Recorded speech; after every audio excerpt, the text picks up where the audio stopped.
Tonight in our media conflict segment, if you haven't been paying too close attention to the ins and outs of the complicated Devin Nunes story, it may sound something like this. Aren't there enough questions that he should, at the very least, recuse himself from any investigation involving the Trump campaign in Russia? The question about whether he's clueless or corrupt or both is really the only question left in this investigation. The House Intelligence Committee, under the bizarre leadership of Chairman Devin Nunes, offers, in effect, zero hope. Who decided that Devin Nunes was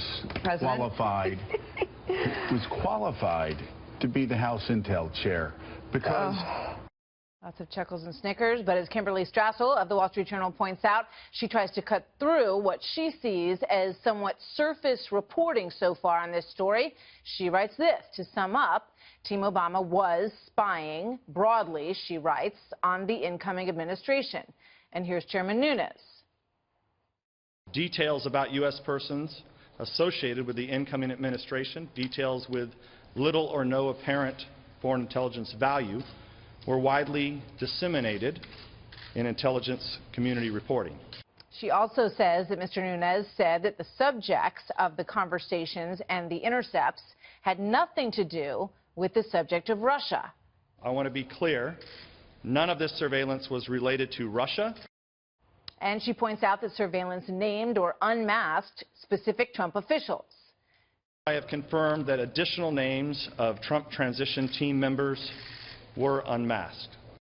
So the National Review's Victor Davis Hanson writes about it this way: he, Nunes, is the new target in an already long line of those targeted by the media for forced resignations.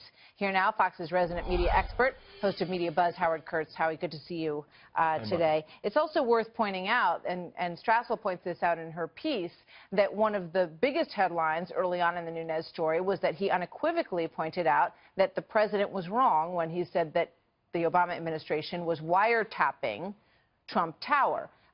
So she's claiming that, you know, he has had a pretty clear through line, despite the fact that it's not being presented that way at all in the media. Do you think that's fair?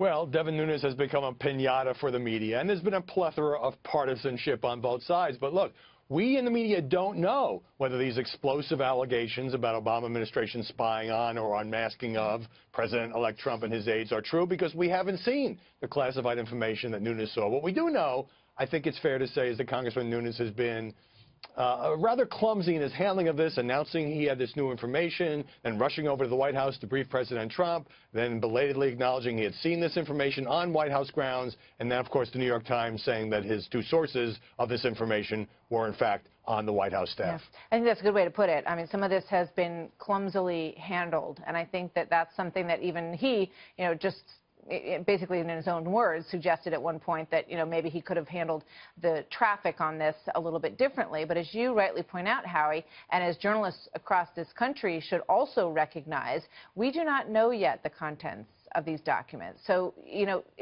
we all make the mistake of getting out over our skis sometimes and then having to backpedal. So as a journalist, aren't you in a better position if you say, let's wait and see?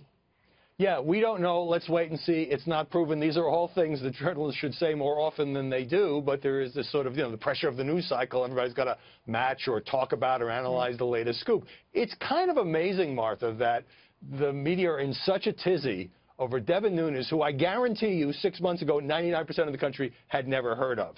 Now, Adam Schiff, the ranking Democrat on the committee, has also been partisan. There is, I think, a cloud over that investigation. The more dignified Senate Intelligence Committee probe, I think, has gotten much higher marks because they actually are trying a little bit harder to be bipartisan. But one of the points that Strassel makes is that he has actually been quite transparent. You know, whether or not you like the way he's dealing with it, and, you know, people can write about it, and viewers and listeners can judge based on what they think. But as we mapped out in all these sound bites, he has put down the markers of where he has been on this pretty clearly throughout the course of it, has he not? Devin Nunes has been pretty transparent to a point.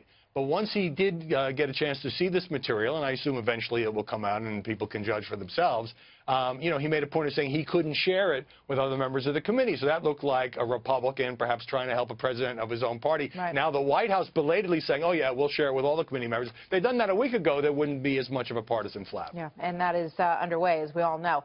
Howie, thank you very much.